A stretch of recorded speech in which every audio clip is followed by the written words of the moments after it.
नमस्कार मित्रांनो, स्वागत आहे नव्या एका व्हिडिओमध्ये। आमच्या गावामध्ये म्हणजे धाकटुयनगाव तालुका कर्जत येथे अखंड हरिनाम सप्ताह चालू आहे। माघ शुद्ध अष्टमी या दिवशी या तिथीला सप्ताह चालू होतो आणि आज त्याचा चौथा दिवस आहे। आज आहे एकादशी, त्यामुळे दीपोत्सव आणि पालखी सोहळा आहे। मला कामावरून यायला उशीर झाला, त्यामुळे जेवढं मला काय शूट करता येईल तेवढं मी शूट करेल आणि तुमच्यापर्यंत पोहोचवण्याचा प्रयत्न करेल। व्हिडिओ शेवटपर्यंत बघत राहा, नक्की आवडेल।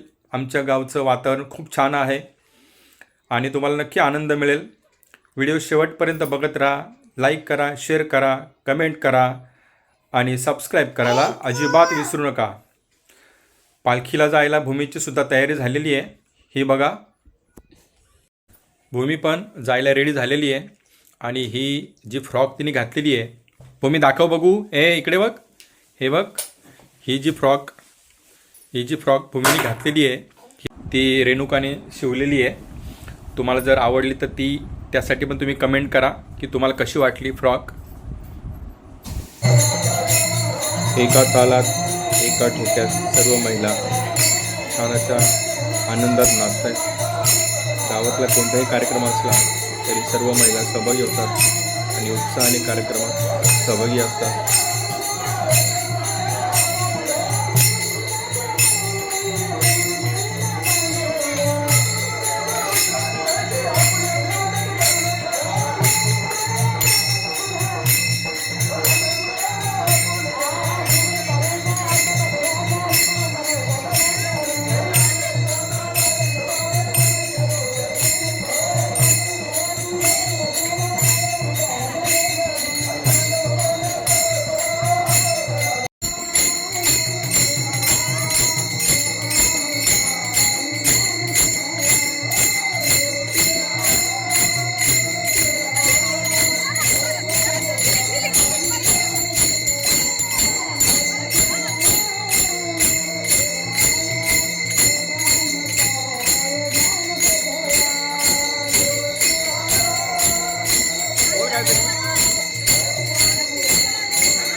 लहान मुलं मुली जास्त करून महिला सहभागी होतात। आताही बघा तुम्हाला दिसतं 70-80% महिलाच आहेत। खूप आनंदात कार्यक्रम साजरा होते।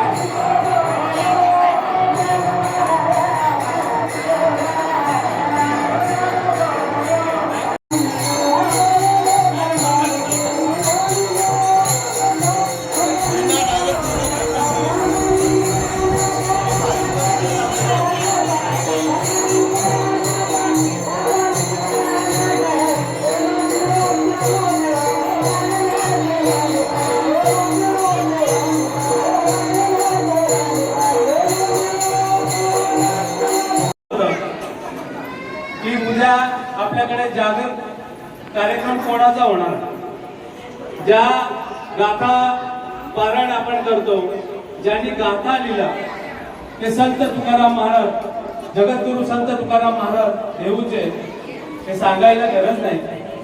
आणि त्यांचे वंशज आज आपल्याला तुकाराम महाराजांना आपण तर काय भेटलो नाही, काही पिढ्या आपल्या गेल्या असतील, आपण तुकाराम महाराजांच्या रूपाने, गाथ्याच्या रूपाने आपण तुकाराम महाराज अनुभवतो. परंतु त्याच तुकाराम महाराजांचे वंशज 11व्या वंशजांचा आज रात्री जागराचा कीर्तनाचा कार्यक्रम आहे. त्यांचे वडील 10वे वंशज महाराज आपल्या याच्यामध्ये बसलेले आहेत.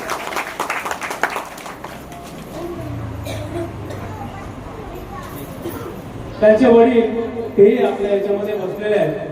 म्हणजे आपण खऱ्या अर्थाने वेणगावकर किती भाग्यवान आहोत की संत तुकाराम महाराजांच्या रूपाने आज त्यांचे वंशज आपल्या वेणगावला, आपल्या मंदिराला आज त्यांचे पाय लागले. बाबा आपल्यामध्ये उपस्थित आहेत.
पुढील सूत्र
विषयाचे नव्हते